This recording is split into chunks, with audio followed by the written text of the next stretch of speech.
think let's first take a look at the broader picture, where we stand in terms of different crops, where the fertility stand for different crops. So here is a chart based on the USDA dataset from 2021, and it does shows the percentage of the fertilizer input cost of the operating total budget. And corn is number one. So 37% of the input operating cost goes to the fertilizer. Next is wheat and oats, and keep going on and on. Uh, and minimum input fertilizer cost is for the peanut. So that's very important to consider that we have to manage input precisely for the crop where around 30 to 40% of the cost is coming from the fertilizers. Okay. Now, here is a chart which everybody is concerned over almost toward the middle of the last year. What I'm trying to show here on the time scale since 2015, how the fertilizer prices have changed since now. And on the y-axis, we have dollars per ton of those fertilizers. So we have four different curves: diammonium phosphate with this dark blue color, and this maroon color is monoammonium phosphate. Potash is that light blue color, and urea is the light yellow color. So you can see all three major NPK nutrient, the prices have increased drastically. So we were around 400 tons, $400 per ton by the end of 2020. And now we are over $800 per ton of these fertilizers. So it means the fertilizer cost is almost doubled, and whether it is compensating with the commodity prices or not, that makes it quite challenging how we should manage our inputs.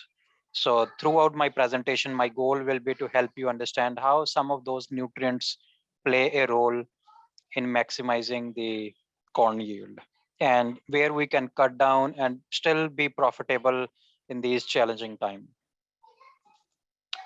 So for before jumping into anything, I just want to clear some fundamental concept, how anybody who is doing soil sampling, what are the steps involved.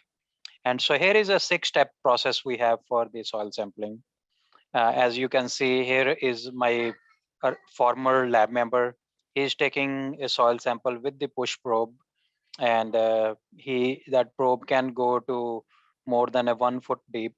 And here, what he is trying to do with the screwdriver, he is taking sample from a certain depth in different buckets.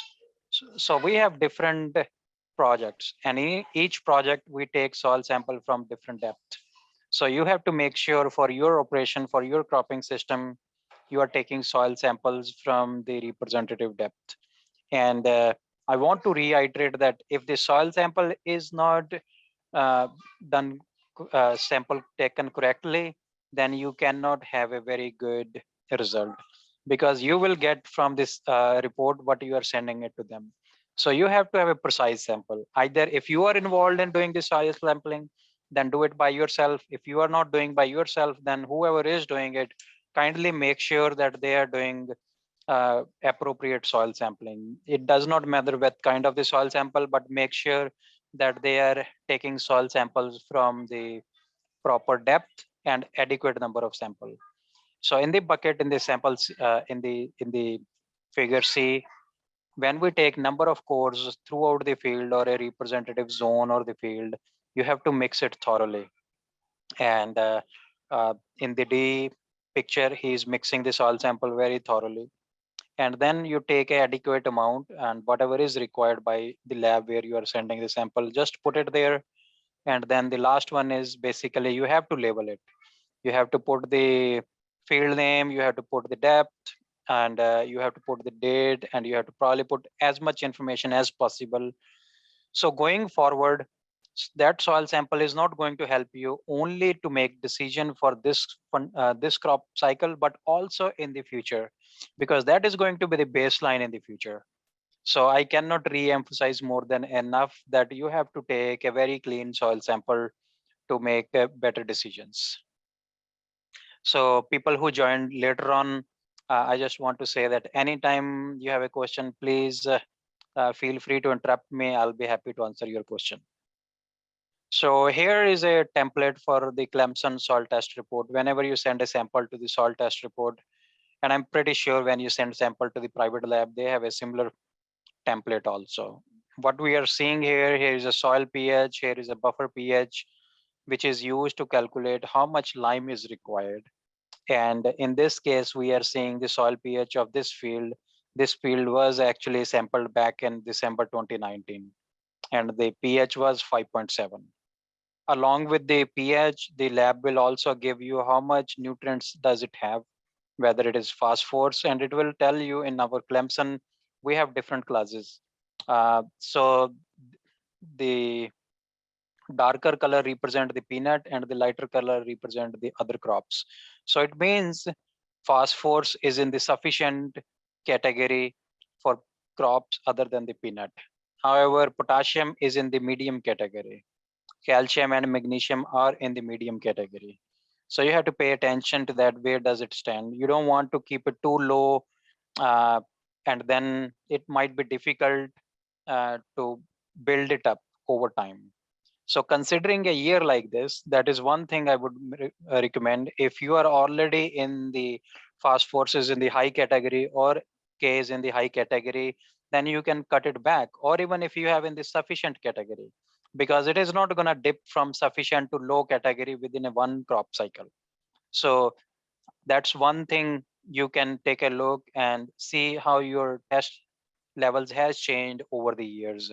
So if it is not fluctuating too much, I would say you can make certain decisions just based on your soil test report.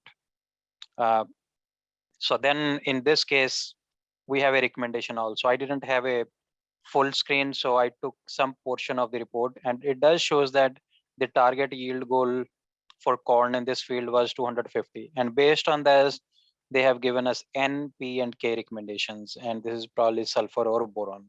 And then this is the lime recommendations. Okay, another fundamental concept. So if you are in a year like this, when you can cut down on P and K, I would actually do that rather than cutting down on the lime. Because what happens if you are going to cut down on the lime, let's first understand why lime is important.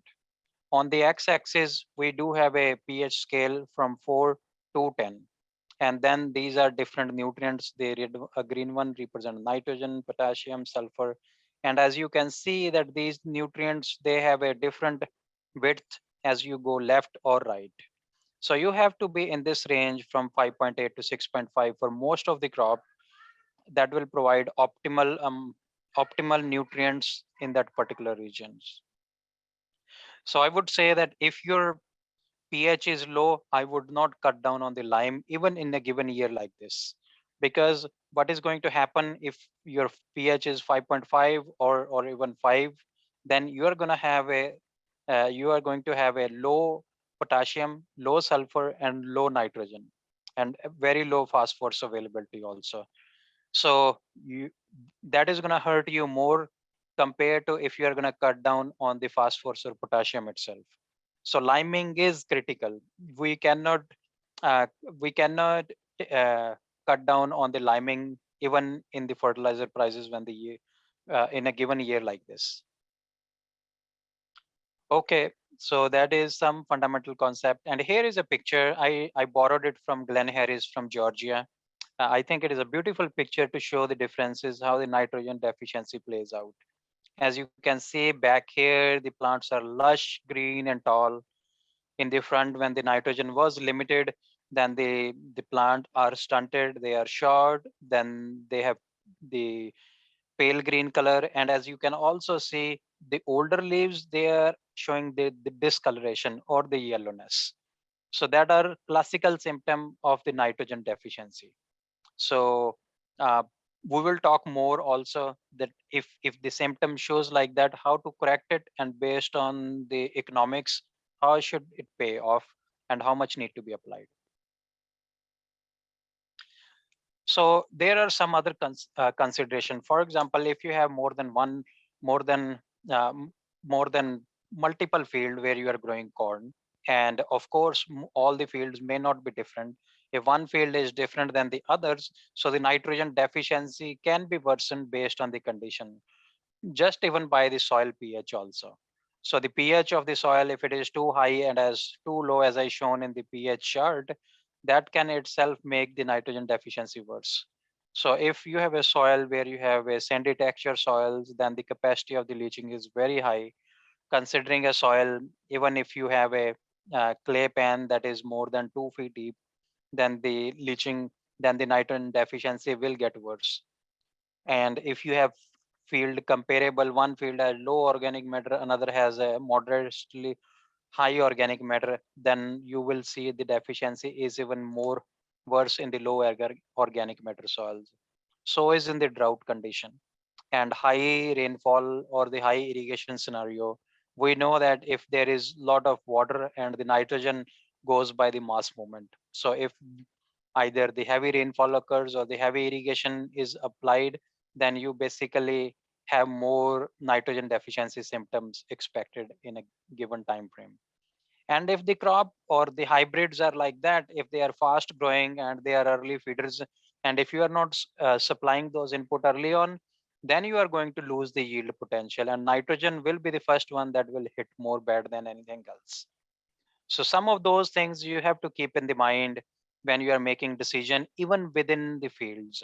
So if one field probably can have worsened nitrogen deficiency conditions compared to the other, this is something you can consider even at the start of the growing season. So now moving to how we make our recommendation for corn at Clemson.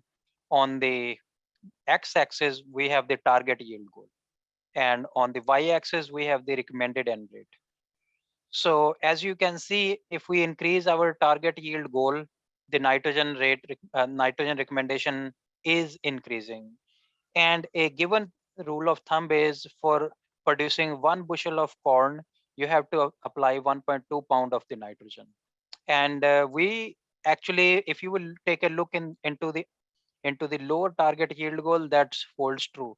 But if you go higher, actually we get reduced. Then we do not fertilize by 1.2 uh, thumb rule. Then we basically reduce it to the one pound nitrogen per bushel, and then in very high case scenario, we actually almost goes to the zero point 0.9 also. So we make our recommendation based on the target yield goals. Uh, Giving you the scenario how the recommendations are written for the phosphorus and potassium. So it is the same chart, but here you can see there are multiple colors, and these colors represent if a soil has a low phosphorus category, medium category, sufficient, high, or excessive. As you have seen earlier, where the soil test report has different category. So if you are in the low soil test category, then you should expect a high boost with the fertilizer application. So as you increase the target yield goal, the actually it should be on the y-axis recommended period.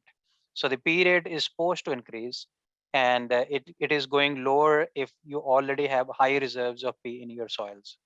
And you can see if your soils have excessive, then we do not recommend any phosphorus application.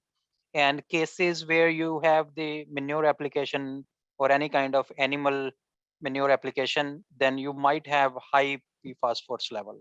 And so you can cut down uh, the the manure application in a year like this if you have to pay for that. Okay, again in this y-axis it should be potash. I'm sorry about that, but this is how the potassium recommendations are written.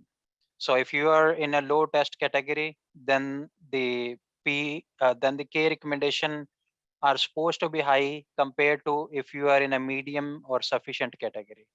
But as you notice, when you have a high yield goals, uh, if you reach 150 or more, then we actually recommend K application even on the high categories also. You see these darker color dots, there is no recommendations if your yield goal is below 150. But if it goes more than 150, then we do apply a small amount of the K application. So, but in case of excessive, we do not recommend any kind of K application. So this is how our nitrogen, phosphorus, and potassium recommendations are made.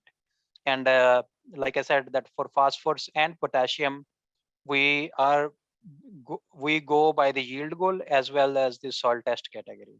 So if your soil sampling is not done correctly, imagine if within the same yield goal, let's assume you have 160 bushel yield goal. So if a sample is not done correctly and if it shows that uh, the recommendation is in the around 140 unit of the potash application, and but in reality, if it is in the medium category, it requires only 100. So even just a simple mistake in the soil sample collection can have a detrimental effect. So I do want to reiterate that pay a very minute attention. Whoever is doing your soil sampling, see it, observe it, and help them to fine tune it. Okay, any questions so far? So feel free to interrupt me. Like I said, that I want to have an engaged discussion rather than I'm just keep preaching. So feel free to share any questions so far if we have. Bhupinder, address the issue of sampling depth um, in our soils that have a relatively high clay content fairly close to the surface. Do you see a value in pulling a deeper soil sample to see if we have phosphorus and potassium fairly close enough for root zone to reach versus a standard 6-inch soil sample? Yeah, so Charles, that is actually very important aspect in managing the input in a year like this. Uh, we do not typically recommend to go beyond 6 inches for our row crops.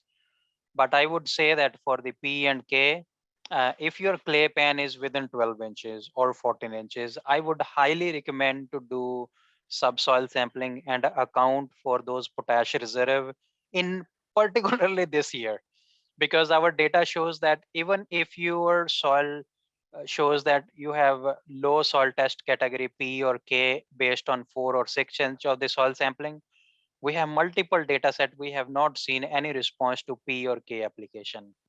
But we noticed in a case like that we should account for the subsoil fertility.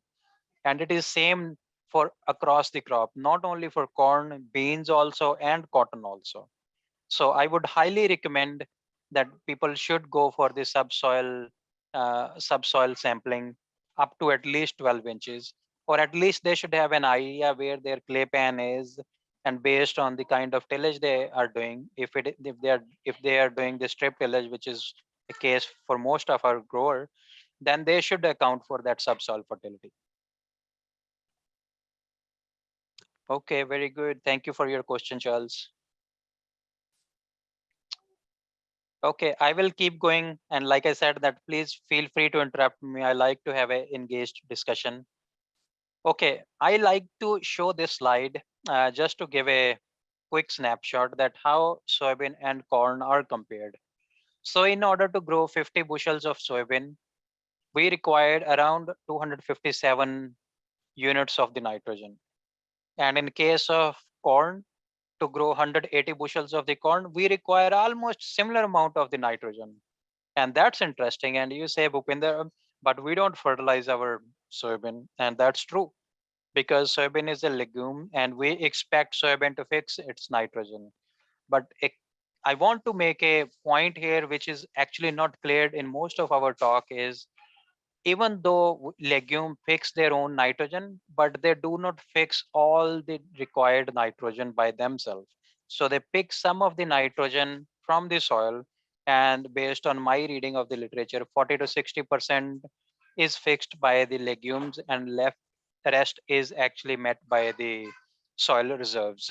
So when we'll talk about the soybean in another webinar, I would re-emphasize this more and clear more doubts on that one.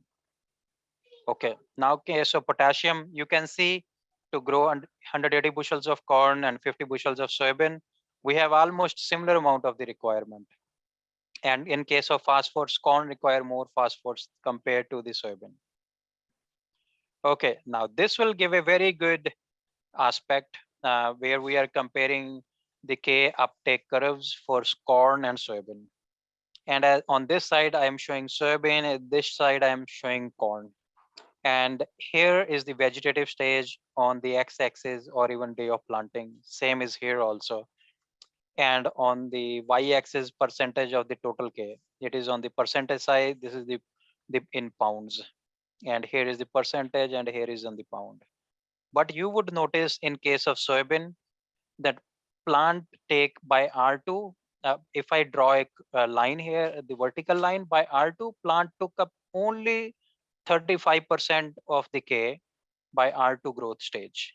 And when I go to R2 growth stage at the corn, we are almost actually reaching around 85% of the K uptake. So what it does shows that corn is an early feeder crop compared to the soybean. Soybean kept picking up the potash throughout the growing season. So we have to make sure that the soybean is supplied enough K to meet the growing season demand. In case of corn, if the K is deficient early on, there is very little chance that we can make it up during the growing season.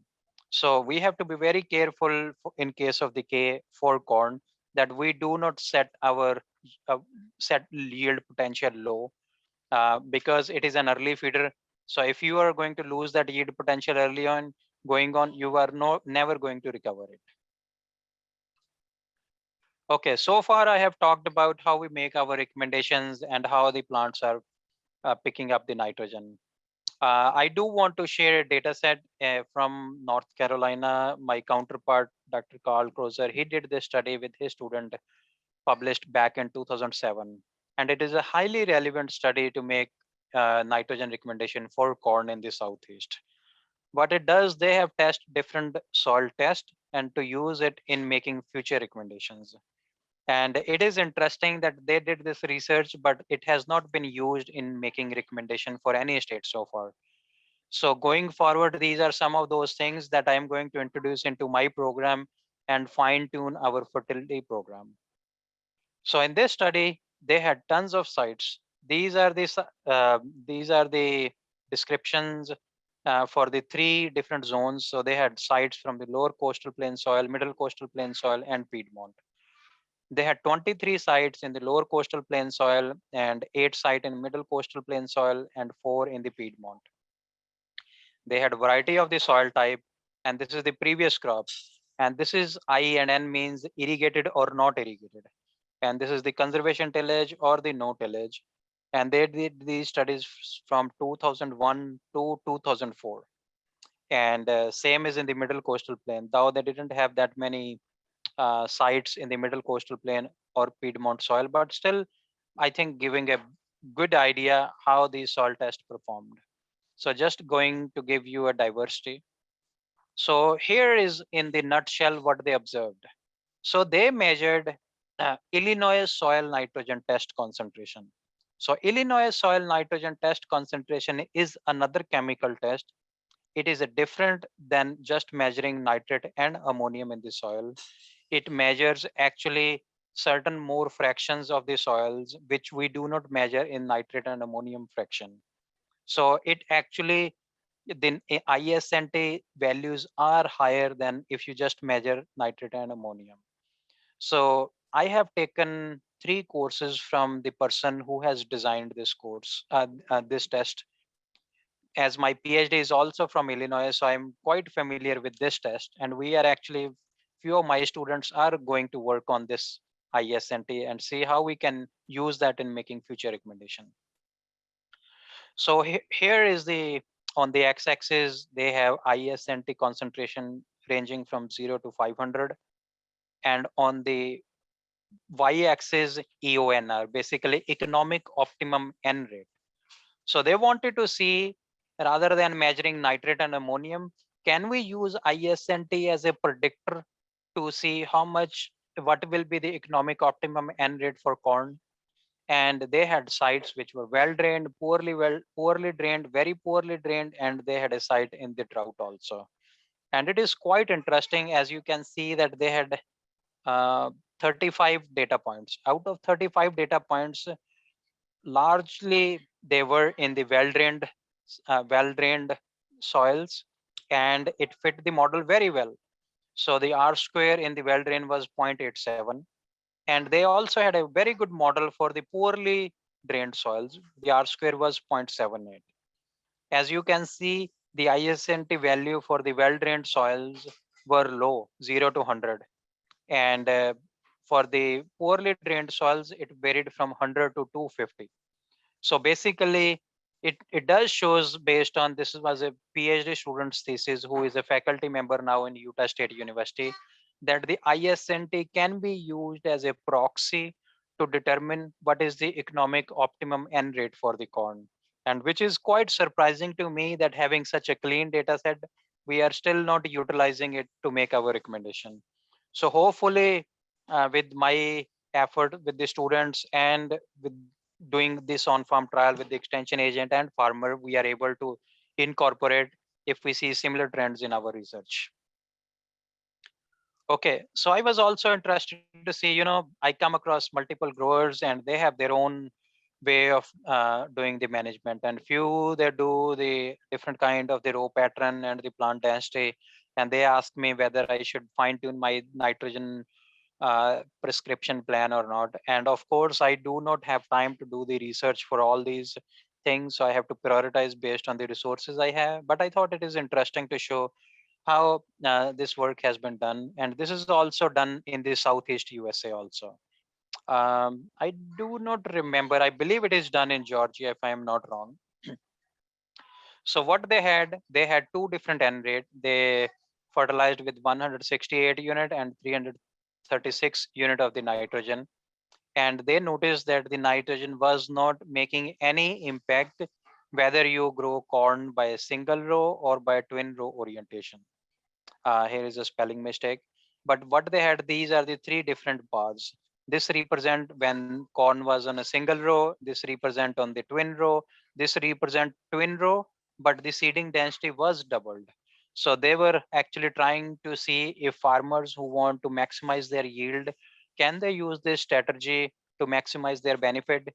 And even in a case like this, when you have double the seeding rate, increasing the nitrogen almost to double did not improve the yield. In fact, the yield was lower when somebody has increased the seeding rate. And I can tell you this, what happened in a case like that, that when you are putting too many seeds, there is lot of competition between plant to plant, and the plants are not actually able to grow fully, and uh, it will show impact on the leaf area index, in the stalk diameter, on certain crop growth indices that you can see overall if you want to try something like this. But what I want to say is, if you are interested to do single row or twin row, then we can help you to make those decisions. But based on a research like this, it does shows that the yield were equal whether you go by single row or by the twin row. And if you go from single row to twin row, you do not have to change the nitrogen prescription. You can fertilize it the way you used to do for the single row. Okay, so I do want to wrap it up the nitrogen management strategy. So what we should do, we know that in the high rainfall or irrigation scenario, the nitrogen transfer and transport to the lower depth, it increase the nitrogen leaching. So you have to make sure that we do not have scenarios like this, or we do not have big high irrigation event. uh, we already mentioned that the recommendation in South Carolina are based on the yield goals and type of the crop grown. Uh, However, you can fine tune your nitrogen management based on your own history. And you can give credit also if you have seen, if you had a soybean or peanut or cover crop in the past, or even animal manure, you have a side by side comparison, even though you may not have done replicated research. But if you have a history that how you had a soybean as a previous crop, then give a credit. I did not include slides here, but based on my recollection from Nebraska dataset, I can tell you when we were growing corn after soybean, compared to corn after corn, the demand for the nitrogen was almost actually uh, less than 7 to 8% less. And we know that there is a high annual variability also in the soil nitrogen, considering the type of the soil we have and based on the weather pattern we have. So that's the reason we do not use the soil nitrogen test, or has not been used or recommended. However, you can make a request to do it and do the accounting based on that. And like I said, even though that was a high rational in the past, but we have seen the study from North Carolina that we still, based on our high variability in the weather pattern or even in the soils, ISNT can be a very good tool to make a nitrogen recommendation for corn. And in terms of the management, it is always recommended to apply nitrogen in the split rather than one application, because you don't want to take the risk of having high flooding later on and have the leaching lost. So those are my certain recommendation how to manage nitrogen, not in this year, but overall in any given year. Now I want to switch gear. I did a study back in 2017 and 18. And again, it was done with my counterpart in North Carolina with Dr. Carl Cruiser and several other folks. So they were doing a study. When we are doing starter fertilizer, should we apply only nitrogen, phosphorus, or both, or nothing is needed? So that was an interesting, because when I was in Midwest, we were doing quite a bit of work like this, and we have seen response over the years, varied response. So the rationale of this study was because on a high testing soils, people have not seen any advantage when they apply nitrogen plus phosphorus compared to when they only apply the nitrogen. And this is in the corn case and this is in the cotton phase. So this study was done in all three: coastal plain, Piedmont, and mountain soil. But still, farmers are interested to know that over the years, do we have a different recommendations or not. That's how we did this study. And they did some trial before I came, with the p fertilizer and without the p fertilizer. And here is the yield for corn, for a certain case. Like in this case, when they did not apply phosphorus fertilizer, the yield of the corn was 132 bushel. But when they applied phosphorus as a starter, the yield was 147 bushel. Then no difference in the second scenario, third scenario, and in the fourth scenario, 10 bushel difference. In the next scenario, 8 bushel difference. Another one, no difference, 6 bushel, and quite a big difference here. And then next one, no difference. So the trends were quite variable, where we have seen sometime a response to the phosphorus starter fertilizer application, sometime we did not. So that necessitated this study. And again, we wanted to see, should we surface dribble and or we to apply it by 2x2 band. Just want to quickly go through this slide since we are short of time. So here is the result from 2017. So in this side, we did not see any impact of the starter fertilizer. So out of the 1, 2, 3, 4, 5 side, there was only one site in North Carolina where we have seen the response of the starter fertilizer application. The site I had in here in South Carolina at Edisto, we did not see any response. So does it means that in our case, we have not seen that the starter fertilizer will pay off or will increase in the corn yield. So where they had seen the response of the starter fertilizer, they have seen that if you want to do the starter fertilizer application, rather than putting in the surface band, you do it in 2x2 band. And it is advantageous to apply N plus P compared to the N only. And so this is another one. I want to switch into this one. Okay, so that is just giving you a rough scenario of the starter fertilizer. And again, those sites were limited, so we cannot make a general conclusion. But if you have any situation where you want to make a decision, I'll be happy to overview your situation and make some recommendations. So here is I want to switch now to the potash. So we are around 635. Any questions so far?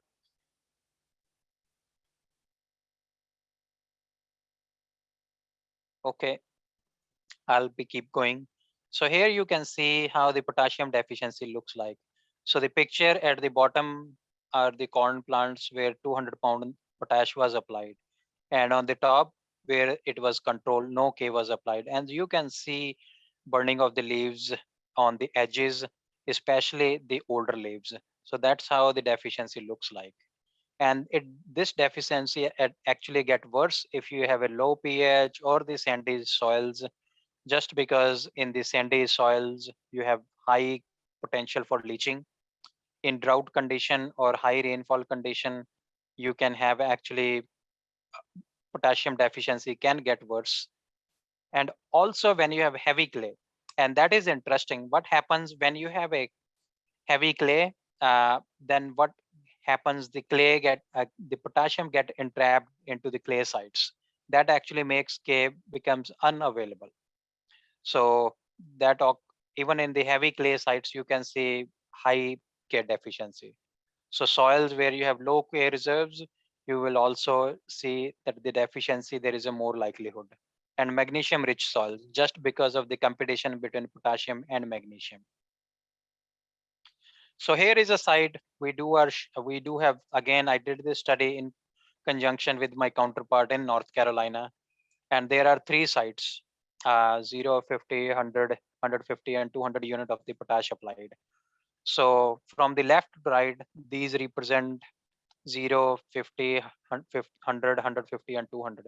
And you can see out of the three sites, we have not seen any response on second site or on the third site.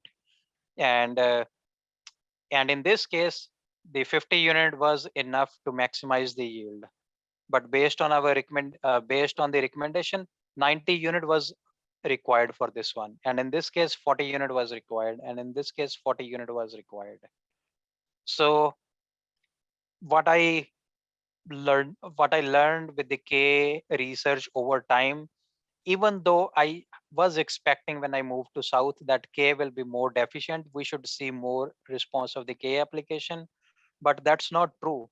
And that's reiterate the message what Charles was saying, that should we do subsoil testing, and that demonstrate that even when based on the 4 or 6 inches, our university labs are recommending 40 or 90 unit of applications, but in reality, either you would not see a response or you would see a response with very minimal amount of the K application.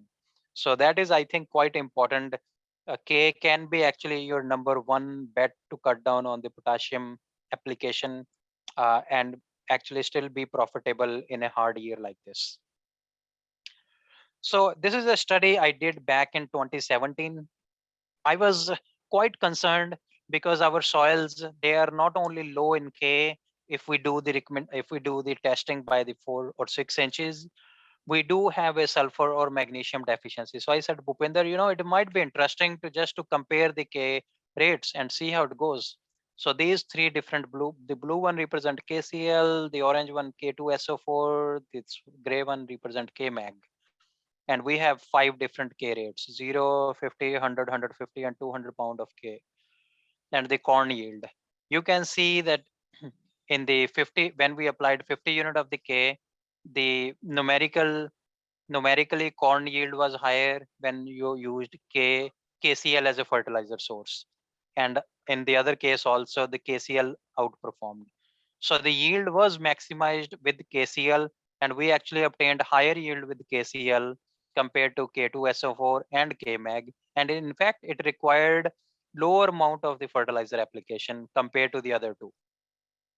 So if you want to switch between the fertilizer sources or has been told that the source is important, I would say also now is a year you don't need to play around that one, and you can actually cut down just by sticking with the basic KCl fertilizer source. And if you have been used you or has been using a ratio of or a 50-50 mix of KCl and K2SO4 or KMag, then I would stick this year again with the KCL just to save some cost. Okay, that was a little bit on the K side. Now I want to switch quickly to the conservation management history, how things are playing out with the cover crop and how does that play a role in nutrient management. And I would go quickly so we have enough time for the question and answer later on. What I am trying to show here is the USDA data set from 1998 to 2016, and it shows that this purple color, how the cover crop percentage has increased over the years. So the conservation practices, there is not much change in the rotation. People are sticking with the same rotation what they had. In fact, the cover crop adoption has increased. So that is basically just because government is pumping so much money. So that means it is a basically a very important player in making our nutrient management program. So how does the cover crop improve? Just to go quickly, that it improve the soil organic matter, it improve the aggregates by reducing the surface runoff or the erosion. It decrease the bulk density, which improve the root growth. It improve the soil tilth, which increases the water infiltration, and it improve the soil microbiology, which is important for the below ground or the roots to grow. And we basically, uh, as just a general rule, as you most of the you know probably that non-legume cover crop do not fix the nitrogen, and whatever the nitrogen is in the above ground, it is recycled into the residue or in the upper soil layers. So I want to show here a studies we have done. It is a published paper in the agronomy journal. We just published it 2 months ago. What happens when we diversified our cover cropping corn with the cover cropping?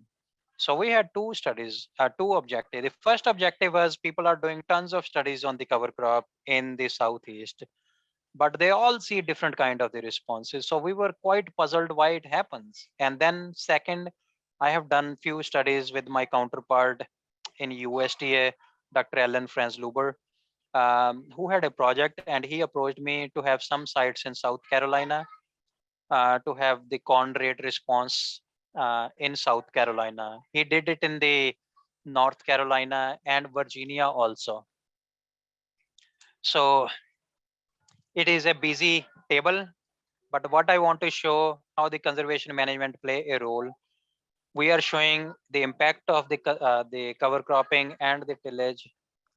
Just a second, it seems kids are making a lot of background noise. Kids, can you please be quiet? Okay, my apologies. Okay, so here what we are seeing is the impact of the cover cropping and tillage on the soil organic carbon. And we compared, actually, see, we had 246 uh, trials in this category, in the coastal plain soil, 94 in the Piedmont, 92 in Appalachian, and total 432 data points.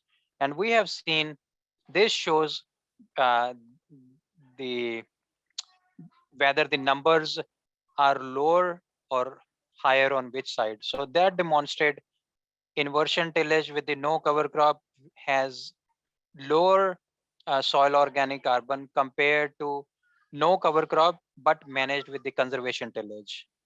And then we also had the single species cover crop and multi-species cover crop. So rather than going between the regions, I will go across the regions. That does shows that the soil organic carbon, uh, the conservation tillage was actually a key parameter. We did not see that the cover crop had any significant impact on the soil organic carbon. So the tillage was the main, uh, the major management practices that actually increase the soil organic carbon. Uh, so going from this is the soil nitrogen, similar kind of the response. We actually seen in this case that if you had a single species cover crop managed with the conservation tillage, then you will have more soil nitrogen compared to if you have conservation tillage with the no cover crop. And again, like I said, that it is a busy table, but I wanted to just highlight across the region how things play out. So we also have to set a notion that if we have the cover crop in rotation with the corn, that does not mean that you will yield any benefit to the soil parameter or the yield in the short run. It can happen, but that doesn't mean it will always happen. So here is something Dr. Ellen Franz-Luber is working on past couple of years, how to use soil test biological activity. So he measured overall this one also, which does demonstrate that the soil test biological activity, soil test biological activity is nothing but biologically testing the soils.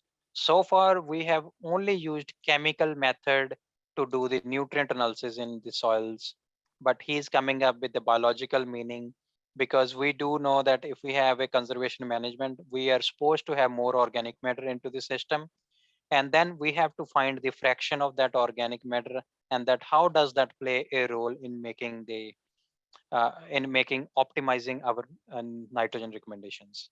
So here what I'm trying to uh, cover up all those chart in just in one graph. On the x-axis is a soil test biological activity, and on the y-axis is net nitrogen mineralization, and it is done from the top 4 inches. You can see that as you increase the soil test biological activity with the conservation management, there will be an increase in the net nitrogen mineralization. So that is another tool we have in our toolbox that we should test and see how it will play out. Earlier, I was giving you a tool which is Illinois salt nitrogen test, and second one is the soil test biological activity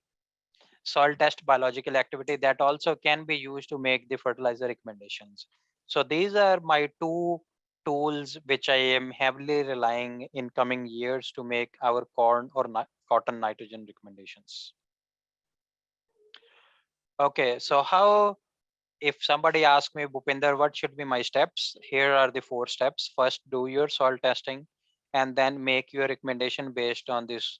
Use the appropriate source. We talked about how important it is to use KCl compared to the other uh, or other uh, pricey potassium fertilizers in a year like this.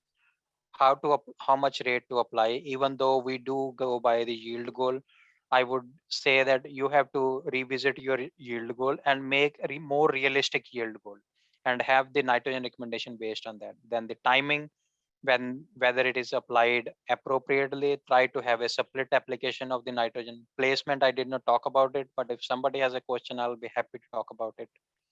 So when you have your early decisions and you still think like even during the growing season, you still have some kind of the nutrient deficiency, then I would stick with the tissue nutrient analysis. And then you have to make sure that you take appropriate soil sample and whether it relate with the soil testing or not.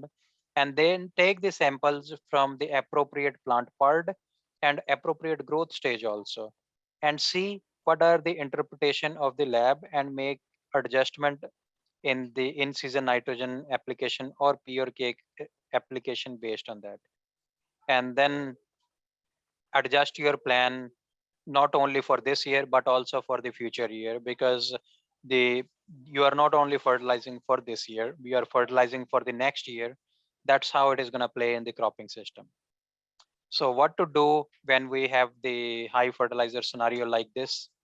Apply fertilizer as per Clemson University lab recommendation, because that is the most robust data set we have. Aim for modest crop yield. I would say do not target for the high yield if you think like that the input cost is very high for your case. And also, like have shown that P and K fertilizer recommendations, that we have seen very little response to K application. So you can reduce P and K fertilizer application if you see that these nutrients are less responsive in any field, or even if it is responsive, then you still can cut it back to 70% or 80% to fine tune your operation. And if you are still not sure, then contact your local county agent to learn more what kind of the response we could expect for your soils. And we have some database. I can share some of that knowledge with our county agent, and they can help you directly that based on a certain soil type, how we should make the recommendation. And if going forward, I would say not only think about this year, we knew it when we were coming into this year, what will be the price scenario. But we do not know what is going to happen next year, or considering the world powers are now struggling these years. So we are going to have high fuel prices, which are going to drive the fertilizer prices. So we need to start getting ready for the next year, not only this year, but the next year. And the only way you can do it by doing the on-farm fertility rate response trial.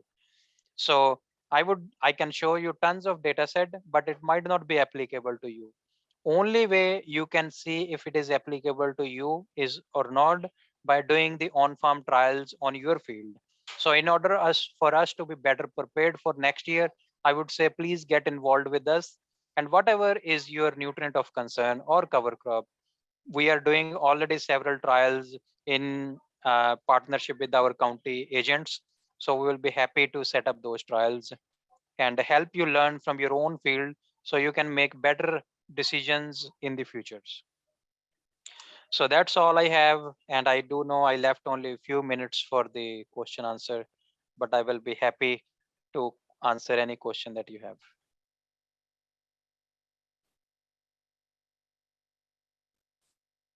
Anybody have any questions? If you don't want to unmute yourself and talk, please type them in the chat box and let us know if you got any questions this evening.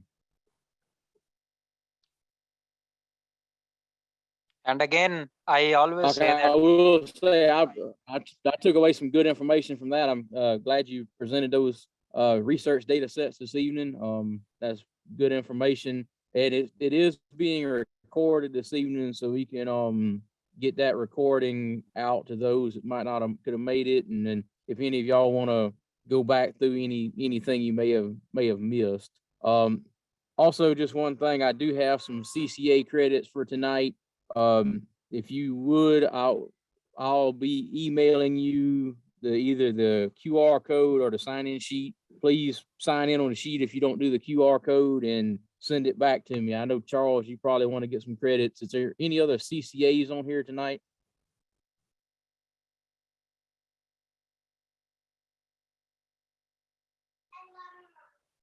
All right. Well, I'm not hearing any responses. I'll get back with everybody in the next day or so on that. We're also going to plan on emailing out a survey to those of y'all that participated to give us feedback on the presentation and the information that was presented. Yeah, please, I would always encourage whenever you have a question or concern, please reach out to the county agent or to the specialist, because we can only help you if you will let us know your issues. And we may not have the answer, but we may be able to direct you in an area where you might be able to find answer or set up some of those trials. Yes, Mark, I will be very happy. Please email me. I'll be happy to set up any trial that you want to do. Yes, of course. We are doing multiple trial on cotton and soybean. Actually, I'm still looking for farmers who want to do soybean trial for poultry litter and potash. I am trying to have at least 4 to 5 trials this year where we can establish poultry litter different rates and the potash. So if you know anybody, please let me know.